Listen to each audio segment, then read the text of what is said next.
qualidade da democracia, por José Álvaro Moisés.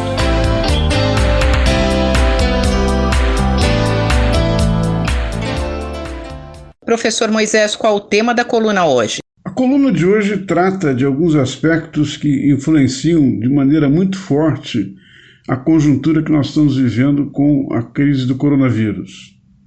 O Brasil confirmou nos últimos dias da semana passada ter tido 11 mortes pelo vírus.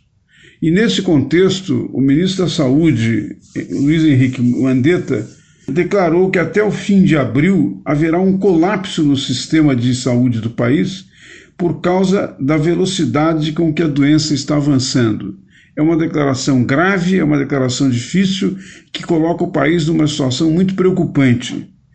Na mesma entrevista coletiva, entretanto, em que o ministro deu essa declaração, o presidente Jair Bolsonaro voltou a minimizar o risco da pandemia, em resposta a uma pergunta que indagava sobre o seu comportamento.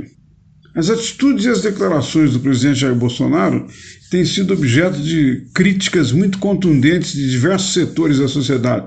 Médicos e infectologistas, analistas políticos, jornalistas e mesmo parte da opinião pública, uma parte importante da opinião pública, vem criticando a atitude do presidente, que parece não ter assumido a liderança necessária para enfrentar uma crise do tamanho que o problema da pandemia do coronavírus representa para o país.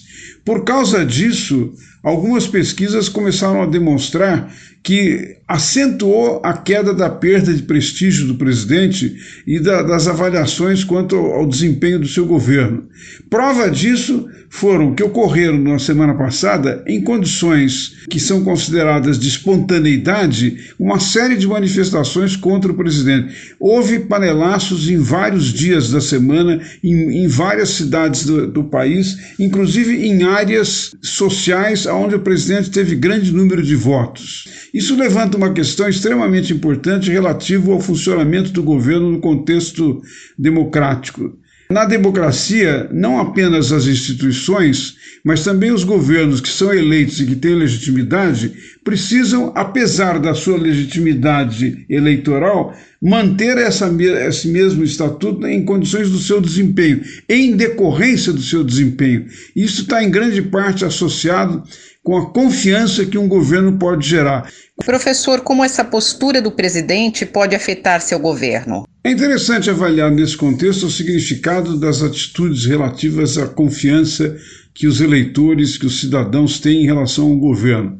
Confiança é uma espécie de instrumento através do qual as pessoas podem, num certo sentido, minimizar a assimetria informacional que elas têm. Quer dizer, o desconhecimento que as pessoas comuns têm do que o governo está fazendo, do significado do que o governo está fazendo, se ele está agindo corretamente ou não. Se as pessoas confiam no governo, num certo sentido, minimiza essa assimetria de informação e leva a que a atitude de confiança crie mais apoio ao governo. No entanto, não é isso que está ocorrendo nesse momento com o governo do presidente Jair Bolsonaro. Ele está gradativamente perdendo a confiança de vários segmentos. Recentemente, algumas pesquisas mostraram que ele está perdendo, por exemplo, a confiança dos empresários, perdendo parte da confiança de segmentos que votaram na sua candidatura nas eleições de 2018. E, ao mesmo tempo, isso permite fazer crescer uma perspectiva de oposição que, pela primeira vez, já começa a falar em alta voz na possibilidade de impeachment do presidente Jair Bolsonaro.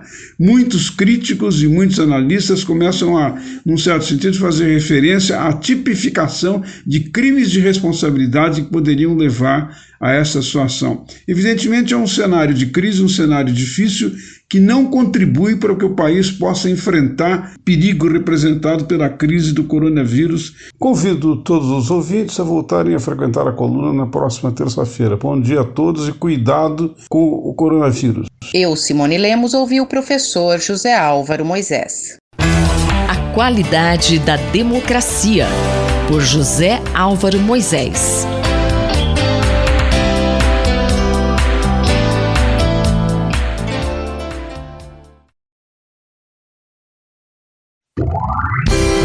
Diplomacia e Interesse Nacional, pelo embaixador Rubens Barbosa. Você é sempre bem-vindo ao nosso Diplomacia e Interesse Nacional. O tema de hoje, o impacto geopolítico do coronavírus. Embaixador, quais serão as possíveis consequências da pandemia no cenário global? A pandemia do coronavírus vai ser um desastre para o mundo e pegou os governos, as empresas, as pessoas de surpresa. É a epidemia mais grave dos últimos 100 anos e vai ter profundas consequências num mundo globalizado, sem liderança nos países e pouca solidariedade entre esses países. Como a geopolítica poderá ser afetada? O que poderá mudar no cenário global? O tema é muito amplo, muito complexo. Vou fazer alguns comentários, sem procurar esgotar o assunto. Em primeiro lugar, qual será a consequência dessa crise que nós estamos vivendo, com as medidas que estão sendo tomadas nas relações entre os Estados Unidos e a China? Os dois países principais hoje, as duas únicas superpotências, estão numa luta pela hegemonia no século XXI. Começou na área comercial, passou para a tecnologia e agora poderá entrar numa nova fase. A China, ao contrário do que ocorre com os Estados Unidos, está se abrindo com grandes projetos, a iniciativa da Rota da China, agora durante a crise epidêmica, mandando médicos e equipamentos para outros países, inclusive aqui para o Brasil. Enquanto isso, os Estados Unidos se isola, aumenta o protecionismo, ataca, faz acusações à China e cria o que podemos chamar de uma guerra fria econômica. O efeito de política interna nesses países, com a crise, Xi Jinping disse que se a crise do coronavírus não terminasse logo, poderia haver uma séria ameaça de estabilização política e econômica na China. E nos Estados Unidos, a eleição, os últimos resultados das prévias no Partido Democrático pode levar Joe Biden na presidência, o que poderia mudar a ênfase do governo americano, o isolacionismo americano e ter uma nova visão para o mundo.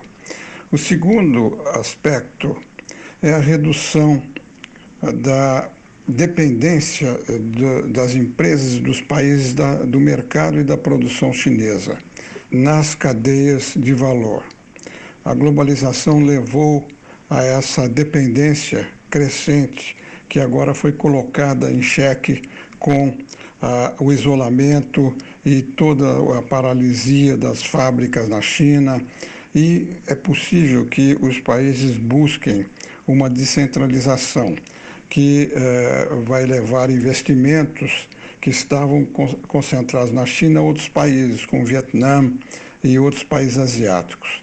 Terceiro comentário sobre a estabilidade política e econômica nos países. A crise da coronavírus pode levar à implementação de medidas de vigilância biométrica para evitar uma nova crise no futuro. Isso pode implicar uma invasão na privacidade das pessoas e práticas totalitárias nos países.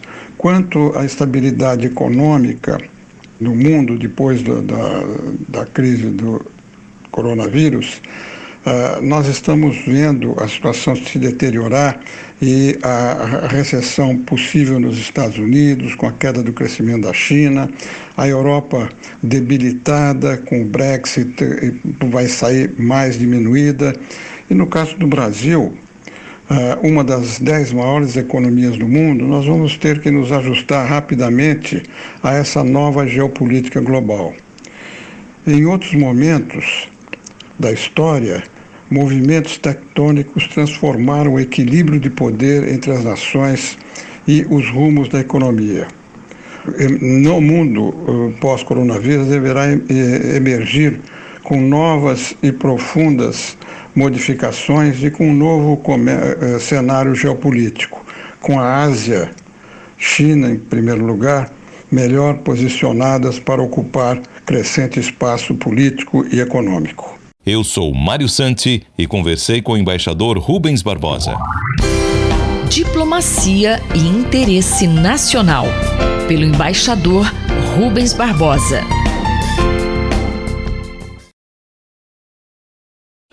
Doutor Bartô e os Doutores da Saúde, com João Paulo Lotufo. Doutor João Paulo Lotufo, como devemos aproveitar esse recesso social para parar de fumar? A gente tem que aproveitar esse momento para tirar alguma coisa positiva disso, se é que a gente pode falar assim. Mas a hora que você vai ficar fechado em casa, não tenha o cigarro dentro de casa. Não tenha o cigarro, não compre o cigarro, não leve ele para dentro, ele não pode ser o teu calmante dessa história toda. Então, a gente se recolhendo sem o cigarro, vamos tentar ficar sem fumar. Isso que a gente está falando para o grupo onde está baixo. É lógico que você vai entrar numa falta de nicotina, numa abstinência de nicotina, que é a droga que vicia. Então você tem que repor essa nicotina através da pele, que são os adesivos de nicotina, que tem 7, 14 e 21 miligramas.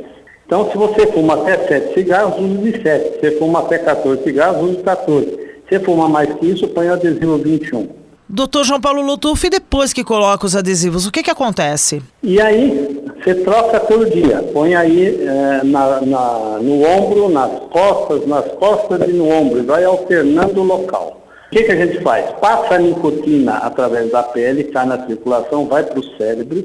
Os seus centros receptores de nicotina recebem aquela nicotina e você acalma a abstinência. Então você consegue ficar sem a vontade de fumar.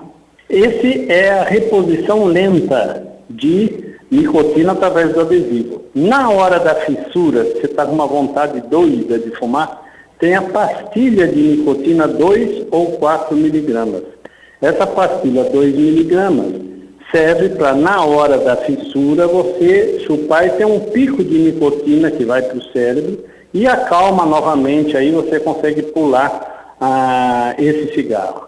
Então, existe a reposição lenta de nicotina e a reposição rápida de nicotina através da pastilha ou goma de mascar. Isso é o que a gente tem feito. Agora, aproveite o isolamento, tente tomar água gelada, tente comer alguma coisa nutritiva. Tem gente que come a cenoura, segurando a cenoura como se fosse o cigarro, por exemplo, né? Procure alternativas, vá fazer alguma coisa no momento da fissura, mas não tenha o cigarro dentro de casa e aproveite esse momento para parar de fumar. Aqueles que estão já sem fumar há algum tempo, tomar cuidado para que esse momento de reclusão não seja um motivo para recaída. Então a recaída ocorre principalmente em momentos angustiantes, em momentos aí de depressão, e aí o indivíduo vai buscar o cigarro mais como uma terapia para se acalmar. Tome cuidado, não tenha o cigarro dentro de casa, e lembre que nós já falamos a semana passada, o cigarro aumenta em 14 vezes a chance de complicação e óbito em relação ao Covid-19. Então, além de álcool gel, além dessas coisas todas, nós temos que parar de fumar. Aproveite esse momento para ficar junto da família, coisas que muitos de nós deixam de fazer pelo excesso de trabalho, e vamos em frente porque a gente vai passar por essa fase. Mas temos que também parar de fumar. Esse é o recado de hoje. Um grande abraço a todos. Eu sou Sandra Capomatto, você ouviu o Dr. João Paulo Lotufo, pediatra da Universidade de São Paulo, responsável pelo projeto Dr. Bartô. Doutor Bartô e os Doutores da Saúde, com João Paulo Lotufo. Um olhar sobre o mundo, com Alberto do Amaral Júnior. Professor Alberto do Amaral, o Brasil está tendo prudência nas relações internacionais? A minha coluna de hoje é sobre a necessidade de prudência nas relações internacionais, especialmente nas relações internacionais que o Brasil mantém com outros países. Na última semana, nós tivemos um episódio lamentável envolvendo um deputado federal, mais precisamente o deputado Eduardo Bolsonaro, filho do presidente da República, que condenou pelas redes sociais a China e considerou que aquele país seria responsável pelo coronavírus. Esse fato provocou uma reação veemente por parte do embaixador chinês e causou um incidente diplomático entre os dois países. Esse incidente diplomático fez com que o embaixador chinês exigisse o pedido de desculpas e foi ainda mais agravado pelo fato de que o ministro das Relações Exteriores introduziu novos ingredientes neste triste episódio, ao afirmar que havia sido ferida uma regra básica das relações diplomáticas e de que a China deveria agir de modo diferente em relação ao governo brasileiro. Professor, qual será a imagem que a China tem do Brasil, hein? A China não vê o Brasil como superpotência. O Brasil não tem um excedente de poder, como se diz nas relações internacionais, não tem um poder político capaz de se rivalizar com um gigante como o chinês, não é os Estados Unidos. Esse é um momento, portanto, de haver prudência nas relações internacionais, de haver moderação. O Brasil hoje é um país que, com o crescimento exponencial do número de casos de coronavírus, necessita do apoio de outras nações e necessita, sobretudo, da competência técnica, dos equipamentos, da cooperação e da colaboração da China. E, além disso, a China é o nosso maior importador, é o nosso principal parceiro nas relações comerciais. Não é hora, portanto, nós causarmos incidentes diplomáticos desnecessários e causarmos uma situação extremamente perigosa para as relações internacionais do país. Eu sou Sandra Capomatto e você ouviu o professor Alberto do Amaral Júnior, professor de Direito Internacional da Faculdade de Direito da Universidade de São Paulo.